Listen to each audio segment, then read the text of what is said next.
बिस्मिल्लाहिर्रहमानिर्रहीम। अस्सलाम वालेकुम, welcome to my YouTube channel. और हमने स्टार्ट किया हुआ है पाकिस्तान अफेयर को। आज का हमारा लेक्चर नंबर 2 है और जो आज का टॉपिक है वो है Faraizi movement. First of all discuss करते हैं what is mean by Faraizi. Faraizi जो वर्ड है ना वो ड्राइव हुआ है फ़र्ज से।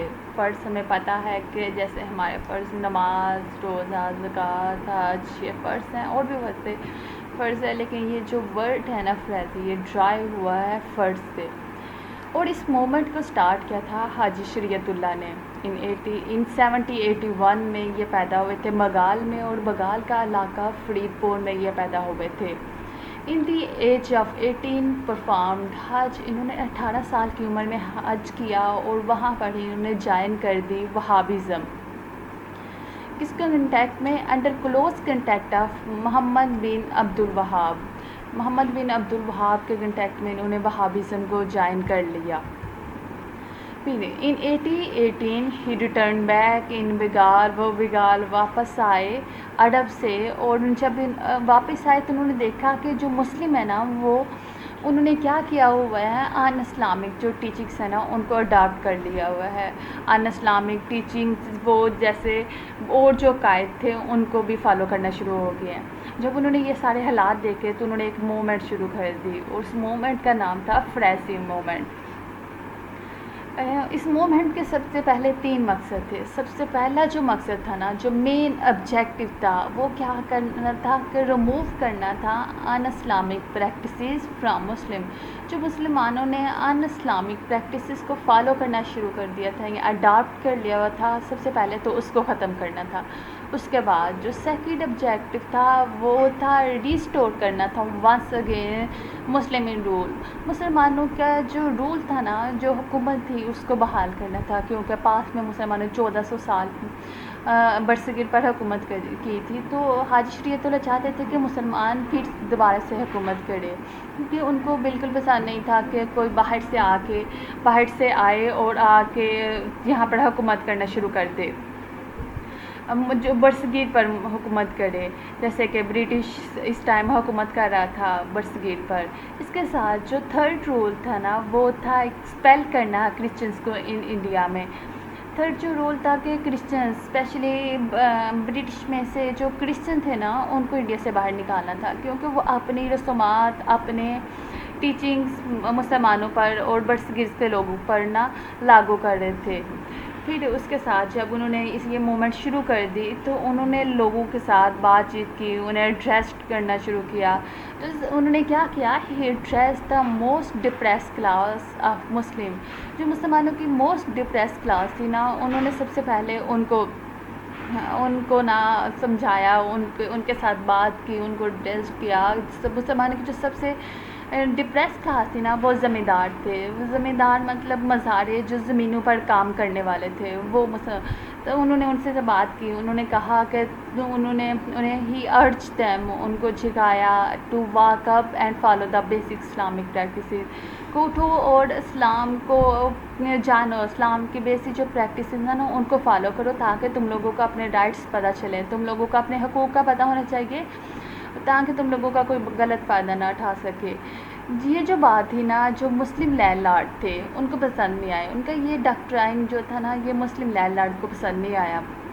उसकी वजह ये थी कि अगर वो इसको एक्सेप्ट करते हैं तो उनको नुकसान होगा, क्योंकि उनकी ज़मीनों पर कोई काम करने वाला नहीं रहेगा। तो उनको ये चीज़ पसंद नहीं आई कि इस तरह से हमारे ज़मींदार को, हमारे मज़ारों को कोई इस तरह से कहे कि उठो अपने राइट्स पर बात करो।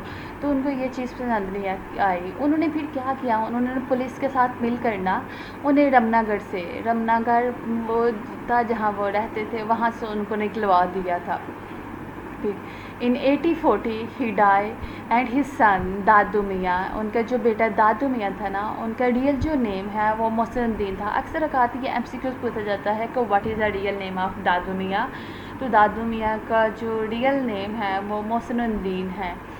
तो वो आए, फिर उन्होंने क्या कंटिन्यू किया उनकी मूवमेंट के, जो इनकी मूवमेंट के ऑब्जेक्टिव थे, फिर उनको वो लेके चले उनके बेटा के, जो उनके फादर के ऑब्जेक्टिव थे, जो मूवमेंट वो जो मकासद पूरा करने चाहते थे, फिर उन्होंने कंटिन्यू किया, उनको वो प्रोसीड कर रहे थे।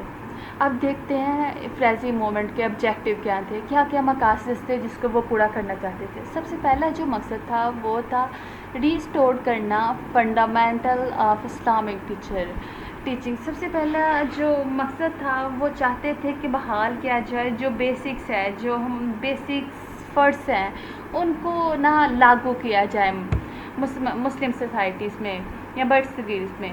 تو اب بنگال میں جو تھے نا زیادہ تر لوگ جو تھے نا وہ انہیں فنڈامنٹل رائٹس ہی یاد نہیں تھا، مسلم اپنے فنڈامنٹل رائٹس بھول چکے ہوئے تھے، انہوں نے رونگ ریچولس روز پریکٹسز کو اڈاپٹ کر لیا تھا، جیسے on birth, marriage, death, different type کی ریچولس اور سرمنیز انہوں نے اپنا لی ہوئی تھی۔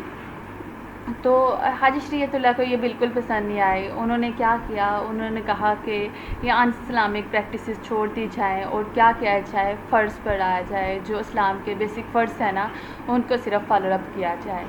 اس کے بعد جو سیکنڈ آبجیکٹو تھا وہ تھا اگینسٹ برٹش رول۔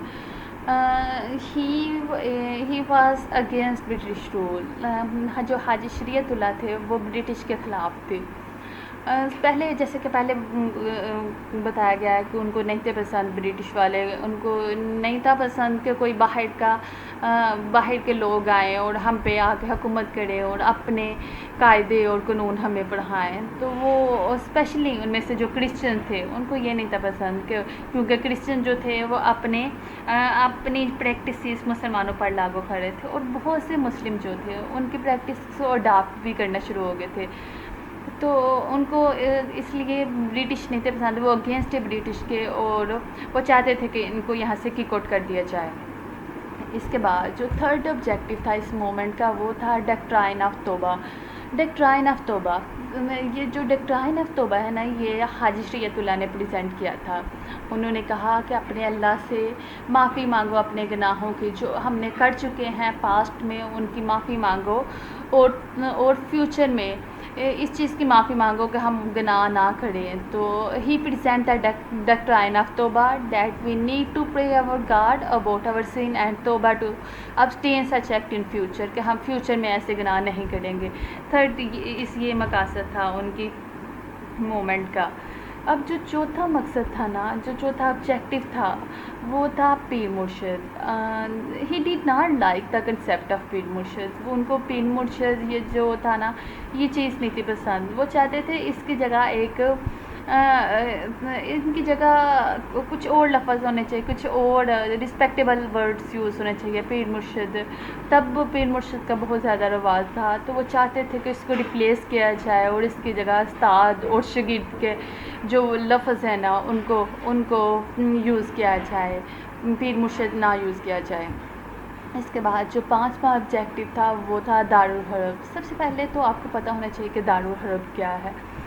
دارالحرب کہتے کسے ہیں، کون سی جگہ کو دارالحرب کہتے ہیں؟ تو دارالحرب اس جگہ کو کہتے ہیں جہاں پر اسلام کا کوئی کنسیپٹ نہیں ہوتا، جہاں پر اسلام کی ٹیچنگز کو اڈاپٹ نہیں کیا جا سکتا، جہاں پر ڈفرینٹ ان لافل ایکٹیویٹیز جو ہے نا وہ اڈاپٹ کر دی جاتی ہیں۔ جیسے کہ اب جو سب کانٹیننٹ تھا نا وہ دارالحرب کی شکل اختیار کر چکا تھا، کیونکہ وہاں جمعے کی نماز پڑھنا ان لافل ہو چکا ہوا تھا۔ تو اس لیے ہی ڈکلیئر جہاد اگینسٹ برٹش، کیونکہ تب برٹش حکومت کر رہے تھے، انہوں نے یہ قانون بنائے ہوئے تھے کہ مسلمان جمعے کی نماز بھی نہیں پڑھ سکتے۔